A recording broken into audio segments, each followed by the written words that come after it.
Good morning, everybody. There's a video game out there called The World of Warcraft, and in it there are several different character classes, some of them that are analogous to Dungeons & Dragons, like Rogue, Paladin, or Mage. And of these different classes, everybody definitely has their favorites, just like they would in any game. And my favorite class in World of Warcraft is the Death Knight. A character wielding necromantic power, but instead of being a backline character, sitting aside and waiting for others to do the work, no, they charge in with a big sword and they hit people in the face. I've always loved the Death Knight class, and since Dungeons & Dragons Online gives you the option to make basically any character you want, this means I can take that class and put it in Dungeons & Dragons Online, which is exactly what I have done for you today. I bring you the Death Knight, which is basically just a Pale Master Wizard Eldritch Knight, but updated for modern standards. I've gone back and forth a lot on exactly how you're supposed to build the character and where the focus should lie. Generally, when it comes to dealing damage, the physical damage is the most important thing when you're trying to deal any amount of damage. The physical damage can be scaled through critical damage and multipliers, meaning that while any spell damage you do is going to be generally linear, especially if it applies to your attack, like through an Eldritch Knight ability, like the spell sword effects, the physical damage critically strikes, and often for huge increases in your actual damage. The end result is that basically every single Eldritch Knight kind of focuses almost entirely on the physical damage and puts aside a lot of the spell casting. But the spell casting is cool, and I think it really fits thematically into the character, especially since wizards with the Pale Master tree can get access to a lot of it. So I thought to myself, wait a minute, what if instead of playing an Eldritch Knight who happens to be a Pale Master, I play a Pale Master who happens to be an Eldritch Knight? So with the character I have for you today, it's all about maxing out the Pale Master tree, taking the tier 5s for the extra spell power and spell-like abilities, as well as the capstone for the incredible self-healing from the auras, while spending fewer points in the Eldritch Knight tree and mostly using it as a way to enhance the existing spell damage.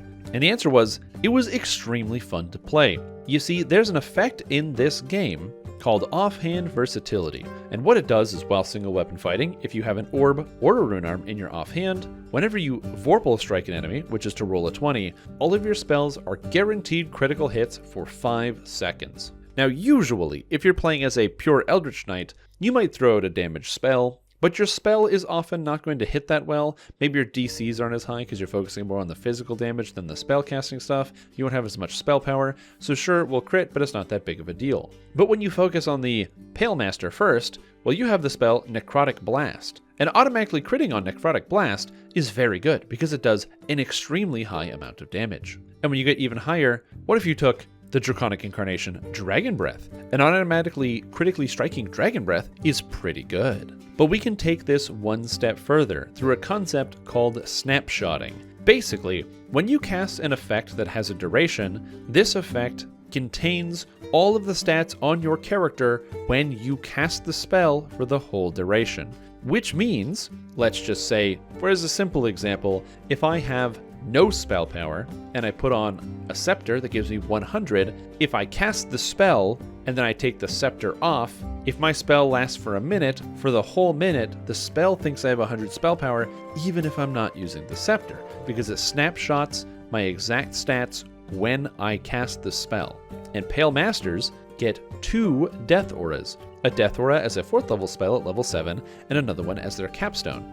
If you happen to get a Vorpal Strike, for 5 seconds, all of your spells are critical strikes. And then you cast your first Death Aura, that's the 4th level spell, and the capstone for the entire duration, over 5 minutes. Both of those spells will always critically strike on you for the entire duration. Now, I don't need to explain why this is insanely good, but in case you missed it, critical strikes increase your spell damage by a lot. But it's not the damage that's the important part, it's the healing. Sure, the damage is nice as you're constantly passively damaging nearby enemies, but the healing is massive, making your character basically an unstoppable juggernaut on the battlefield as long as you get to maintain the spell with a Vorpal Strike. Now you might be worried, how often is this going to come up? Well, the answer is it happens all the time. When you get into epics, you gain the ability Perfect Single Weapon Fighting, which allows you to Vorpal on a 19 or 20. So 10% of the time, you get all of your spells to be critical hits. And not only that, you're Vorpaling constantly because your attack speed is so high with a character like this. The way it ends up, the melee attacks do some damage. It's not too bad, they do some damage, but the second you see that offhand versatility proc come up, boom, all your spells are critical hits, you hit him with the Necrotic Blast, you hit him with the Energy Burst, you hit him with the Meteor Swarm, and you keep your auras up, and your character is so strong, pretty much unable to die, and just chunking damage out of nearby monsters. I loved playing this character. It's incredibly strong through the epic leveling process, just one of the fastest, easiest characters I've played. Even in Reaper mode, I never needed to think about healing. It was super duper fast. Now you'll notice I said epic leveling process. Heroic, it's a little bit of a different story. In the early levels until you reach level 7, I don't ever recommend using your Pale Master forms. The main reason for this is that Pale Master tree doesn't really give you a whole lot of damage, so early investments into Eldritch Knight is kind of nice. And until you get Negative Energy Burst and the Death Aura spell, both 4th level spells, it's really not that good of an idea to be in undead form, given the fact that being undead means you get half healing from all sources, and you can't heal yourself. So instead of being in an undead form, you might as well just be human form, wait until you are level 7 and you have all your heals, and then become an undead. And then from 7 to 20, it feels pretty smooth. Your healing is going to be passively coming in on you. You won't really need to worry about it too much. And then the second you hit level 20, you've got the second healing aura, and you are completely invulnerable and immune to death. But wait, there's more. I tested out a whole bunch of stuff with this character, so you didn't have to. First, I tested out the zombie form. Now, zombie form is an attack form that most people haven't really toyed around with too much. Most of the time when you see a Pale Master, they're going to be a Wraith, a Lich, or a Vampire. But the zombie form gives specific bonuses to melee stats, and I wanted to see how good it felt. And if I'm being entirely honest, from 1 to 20, it actually felt really good. Yes, the animations are a little bit wonky, your character kind of shambles around a little bit, but because you gain additional attack speed from the single weapon fighting, it doesn't actually feel too slow to attack as a zombie. And even better than that, the extra melee damage you get really amps up your damage. You see, one of the problems with not going tier 5 of the Eldritch Knight tree is you don't get all those big critical bonuses I was talking about earlier. The critical bonuses that allow you to deal more physical damage to monsters. However, with the zombie form, it just increases your base damage by a percentage, meaning you're already hitting pretty hard all the time.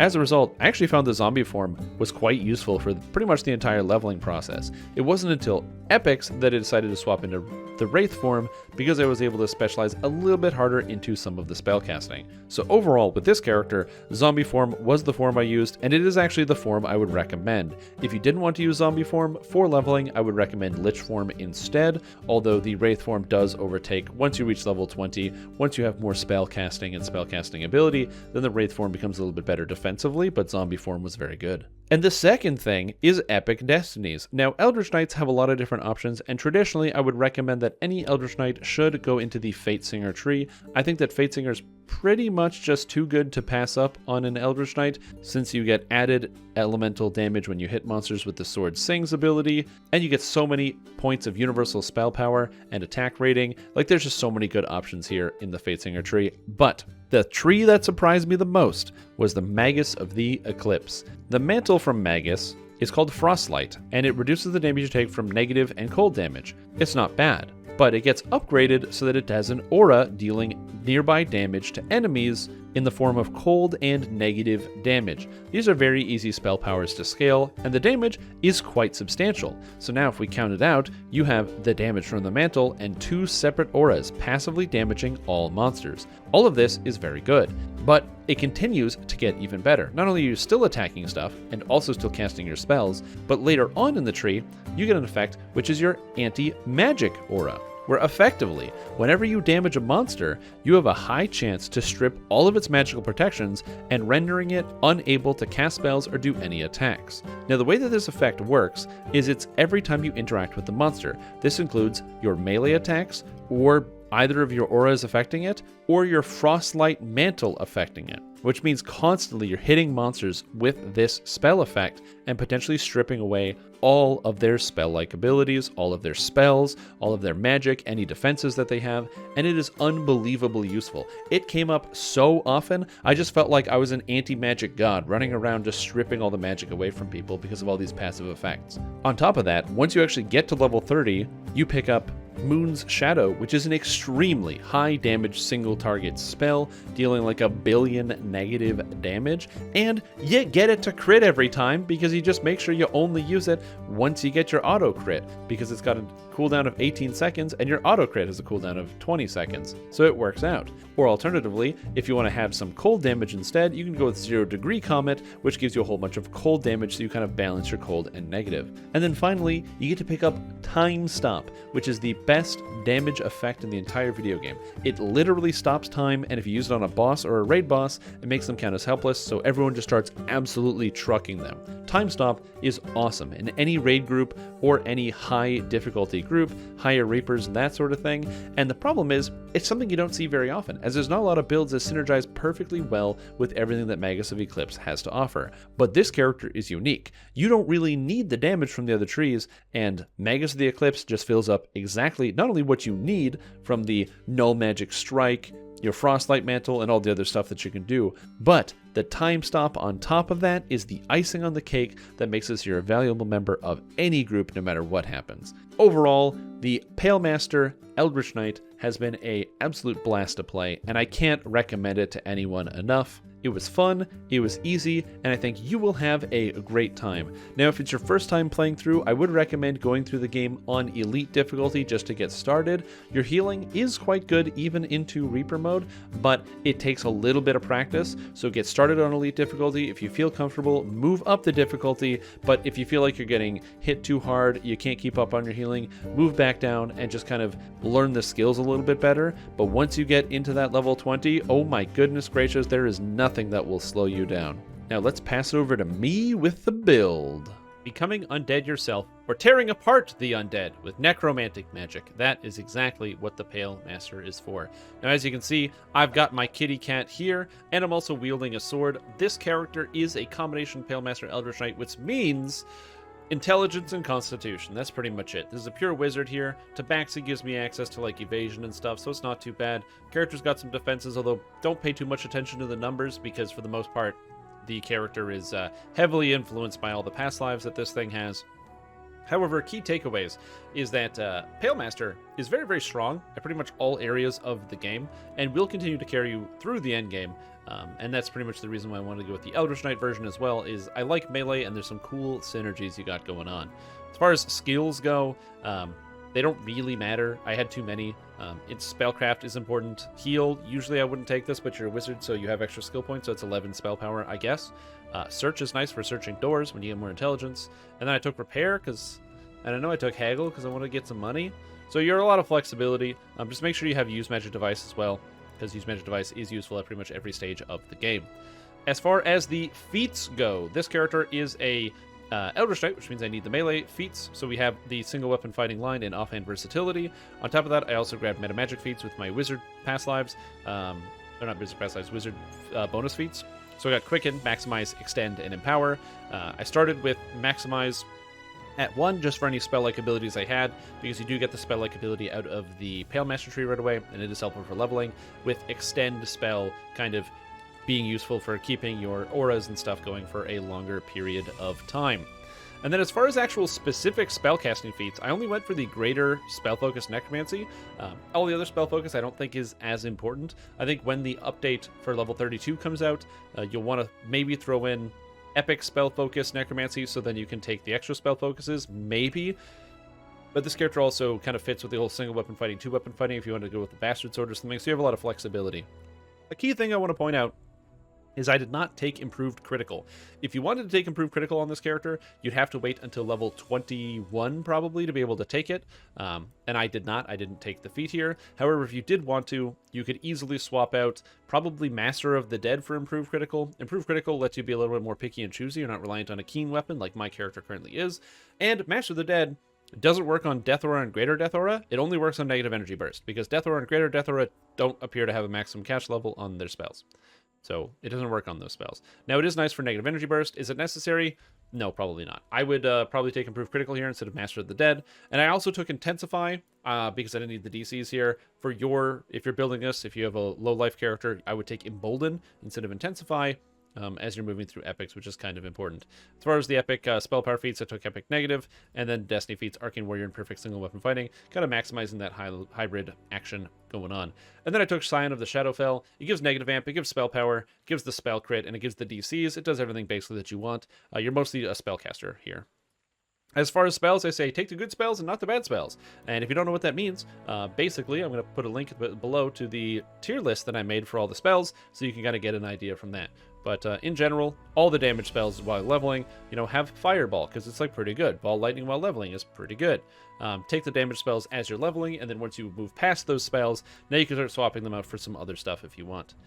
Now, Enhancement Tree, as I said, I went with the Pale Master route. I wanted to go the main line here. The main reason is because I thought it would be kind of interesting instead of focusing on the Eldritch Knight stuff, so that I don't have the critical threat range or multiplier, which means this character does not do as much direct melee damage. The melee damage is just kind of a vector for you to be able to get the automatic crits on your attacks with offhand versatility, as long as I have an orb. If I roll a Vorpal attack, which is a 19 or 20 with single weapon fighting, then I'm automatically entitled to crit with all of my spells, and so that's why you pick up all the spell magic here. Another benefit is you get both auras, the lower and the greater aura, which means that your character is constantly healing yourself in combat, so you're extremely defensive and tanky. I have been pretty much in no sense of danger through the entire epic leveling process, just kind of breezing through stuff, so even if it might take me a little bit longer to kill things, I'll never die. And on top of that, you get all the DCs. So you get the upgraded Shrouds, you've got the Necromantic Focus, you have actual damage from the Necrotic Blast. It's pretty strong. So this is probably the breakdown here with Harper Agent. I was also a Tabaxi, so I had the Cat Scratch, Evasion, and the Movement Speed and Vigor. Generally, I don't think you need this. It's kind of cool if you did want to play around with the Tabaxi and be a Pale Master. You could probably just skip most of the stuff in Eldritch Knight. Maybe go 11 points in Eldritch Knight, drop the Harper Agent, put the points into Tabaxi, and just be a straight up Pale Master with Evasion, and if you want to take Vigor, if you want. And just get rid of the melee stuff and go straight into spellcasting. Tabaxi is quite cool if you don't have the points, and it still works for the extra movement speed and for other things. However, I did want to keep it, and I have 14 racial points on this character, or 15, so I kind of just just still took everything anyway. Also, the two forms I went with Zombie and Wraith form. I will say Zombie form impressed me more than I thought it was going to. It's got the 10 melee power here, and then you get the extra 30 melee power and 10% more melee damage. This is a lot of base damage. Even if you don't critically strike, you just hit really hard. So it's really good for the leveling process. At endgame, almost all of the damage is lumped into critical damage, and so unless you're playing a Shader Kai or something, you're not going to be able to do too well with this. Although I will say, a zombie form Shader Kai Vistani, where you've got enough racial points to pick up both the chain attacks, you've got the zombie form for the 40 melee power and the 10% more damage, and you've got the Vistani Knife Fighter for the critical threat range and multiplier with the chains. You could probably do some really crazy AoE builds here, and I think it's kind of interesting. That being said, not what I did. So, yeah. I did eventually stop using zombie form and just use Wraith. It gives the sneak attack, it gives the intelligence, it gives incorporeality, so I'm super tanky in combat, so it was really, really powerful. As far as Epic Destiny goes, I leveled with Magus the Eclipse because Frostlight, the Destiny Metal, had the Chill Aura buff to a d6 plus 6 cold and negative, and I wanted to see how it fared. And this damage is really high. It's not so high that you're obliterating monsters, but it is noticeable when it goes off, and it is very satisfying and very strong. On top of that, this character also, because I'm a Magus of the Eclipse, picks up stuff like the Null Magic Strike. When you hit monsters, it takes off their magical protections. I didn't know how valuable this was going to be. Turns out that being able to turn off the spellcasting ability of pretty much any spellcaster whenever you want, because 15% chance when you attack, at this pace is pretty high. You're more likely to get this in 6 hits. So you can turn off whatever spellcaster you want, and they can't cast any spells for 30 seconds. So, Famine Reapers, Vengeance Reapers. Just get rid of them. Dangerous spellcasters, they're all gone. It's pretty sweet. On top of that, you also get the Anti-Magic Aura, which can be used while moving now, which is very nice. Now, I have 61 points, so I also was able to go up to Draconic Incarnation, grab Energy Burst, and Pull from the Wellspring. If you don't have 61 points, you'll probably dump some points out of Draconic. I think that the Shadow Dragon Breath is still quite good to use, although if you wanted to, as an alternative, you probably could make use of the Moon Lance instead of the AoE, but I did find the Breath, even before the upgrade, was still quite powerful, and I would probably still take it here. If you have fewer points, just kind of get rid of the Pull from the Wellspring, get rid of Energy Burst, and move some other points out of here, if you wanted to do that as well. Alternatives that work great for this character: Fate Singer is always good. It's super powerful. It just gives you a bunch of like universal spell damage. Turn the Tide is an extremely powerful attack buff for you and your entire party. Cut the Strings is absolutely amazing. And soon there'll be a new ability that comes out of here that also grants you extra healing when you cast your Shout abilities. So these are this is another good option if you wanted to go with that. And then finally, Shadow Dancer is kind of interesting because you get the Epic Strike, and the melee Epic Strike is basically a frontal cleave that does a whole bunch of damage. I personally think that if you're going the physical damage route, that it's a better tool. This character is more focused on the magic damage and the elements that you apply, which is why I went with Eldritch Knight, the sword here, as well as the Magus of the Eclipse. And as I said, it performed pretty well. The Frostlight Mantle does a lot more damage than I thought. Right now at level 30, it's hitting for about 3,000 damage as a passive. And so if I'm just standing in a pack of monsters, doing 3,000 damage as a wave over all the enemies, it doesn't sound like it's too much when the monsters have 10 to 12,000-ish on Reaper 1 at level 30. But remember, there's no saving throw on this. It just hits all of them, and it adds on to everything else that you're doing. And when you run in, and your first thought is, you jump in, you cast your, either, like for me, it was using the Cat Claw, so it's an AoE, using Eldritch Strike, getting that proc of that automatic critical hit, then dumping in the Dragon Breath, dumping in the Blast here out of the Necrotic Blast. If anything was alive, it just gets instantly cleaned up by the Chill Aura, or it gets softened up first while I'm doing that combo, and then it's already dead. It was very, very useful, and especially against bosses, the extra damage was very, very nice, so would recommend. On top of that, you just straight up take half damage from cold. Like, that's just sweet. And then, it makes you really, really powerful. I'm surprised more people don't actually use this effect. But yeah, and also you take half damage from, and if you're undead, you take half damage from light, so I didn't have to worry about light damage either. Oh, it was just absolutely fantastic. As far as the equipment goes, I mean, I kind of just wore hodgepodge stuff during the leveling process, but like I said, the main things you're looking at is intelligence items. You want to make sure you've got necromancy items or things that increase your negative spell power. So I got like a glaciation glove here, so for some cold spell power, because I was using the cold imbue, and since it works with the frostlight, the cold kind of worked. Negative amplification. For the leveling purpose, I also had some goggles here that I crafted. These are great level 10s, and this character from 10 to 30. It's got necromancy focus, insightful necromancy focus, insightful intelligence. Really great craft for level 10. Would definitely recommend that. Other good items: Black Velvet Capelet from Sharn, just a fantastic item for leveling, and the level 30 Black Velvet Capelet, or 29 legendary one, is also fantastic and really, really powerful. So, as I said, you want some negative amplification, you want intelligence, and then hit chance. Usually accuracy is the most important thing. The actual damage component isn't as impactful because you add so much damage from your other sources, so just keep that in mind. But yeah, that's pretty much it. That's how you build the character. That's how you make it up. If you want to play yourself an Eldritch Knight or a Palemaster Eldritch Knight, I'll put a link below so you can kind of follow along with that. So hopefully if people are interested, it should be there. If you don't like Tabaxi, pick another race. Doesn't really matter. Don't have the racial points. Just doesn't really matter. It's more of like an addition to the character. As far as multi-classing goes, this character really is, you're going for the big Palemaster aura here. So if you wanted to slip in levels of Rogue, you would kind of lose a lot by doing that, because now you don't have the second aura, you don't have the +4 intelligence, which is a huge amount of intelligence. And so you'll have to kind of make that up somewhere else if you wanted to. So your character will generally be less effective. So again, just kind of make those decisions as you go along. But you still have a good amount of flexibility with how you want to build it. But that's all I have for today. So thank you for watching. If you like what you saw, follow the channel. Hit that subscribe button to make sure you don't miss it. Hit that bell. And be excited, I got more builds on the way coming to you in a building near you. Just go outside, find the nearest house, knock on the door, and say, hey, do you have the new Strimtom build? They'll be like, yeah, I got the Strimtom build for you, and they'll crack open a laptop and show it to you right there on the spot. So get excited, more builds, more things coming out. That's all I have. Brush your teeth, and I'll see you next time. Goodbye.